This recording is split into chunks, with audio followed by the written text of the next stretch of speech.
So what is your name, role and the area you service? My name is Lachelle Uzcateguigaymon. I am a support coordinator, and I look after the inner west and some of the southern and eastern suburbs. And so why did you pursue a career in the disability sector? Well, I am originally from the United States. When I finished my university degree, I did psychology. I started working in Office for the Handicapped, they called it.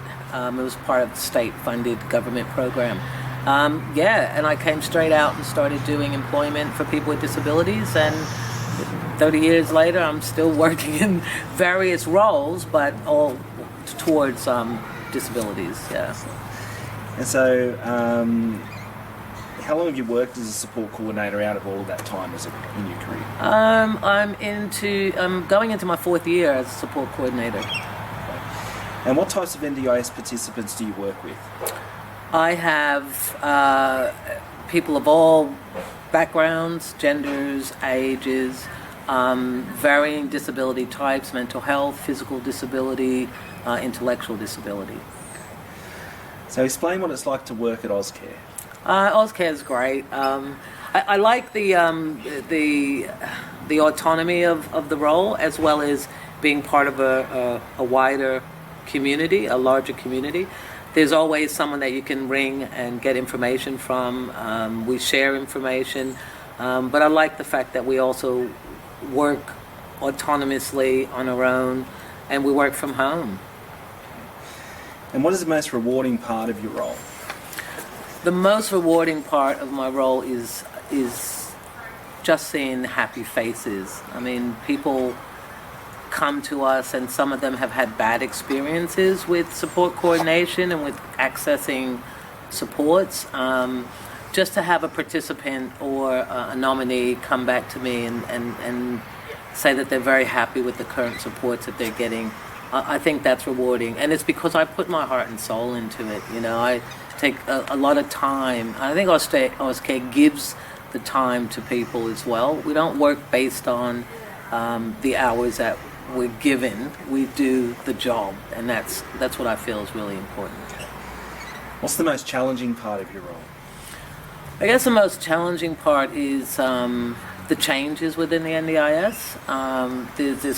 There's always constant reviews about various support in various support categories. Sometimes it's the inflexibility of the types of supports that participants need. The other challenge too is I believe support coordination is one of those areas that is very beneficial for participants, and often the NDIS don't like to see that as an ongoing support system. But I feel like if you don't have that, you can undo everything that has been done, say from the first plan to maybe the 3rd or the 4th. So that I find very challenging. I think if it's individualized and it's personalized, then that should be part of the process as well. Do you have a moment in your career that stands out? So a particular client that's achieved a goal or something else that's really stood out in your career? In my career, I've had so many different, you know, it's very hard to say one particular one, but I have had several people with disabilities who thought they were unemployable who found employment, and that stands out for me. I have a couple participants now who are in that phase of looking for jobs, and I'm hopeful I'll be able to guide them in getting employment. Great. What advice would you give to an NDIS participant looking to engage a support coordinator? I guess the advice that I would give them is to ring around and speak to a few services. Always put first what it is that you want to achieve, and if it isn't in line with what your goals are, then keep looking. I think it's important to find to put yourself first when you're looking to connect yourself with an organization. And within that organization, I think once you connect to that, you'll find the right support coordinator. Or come to Auscare. I mean, we'll look after you. Good answer. What advice would you give to anyone interested in becoming a support coordinator? Well, look, I also have a background in career counseling, and I think if you want to be a support coordinator, you need to look at your transferable skills.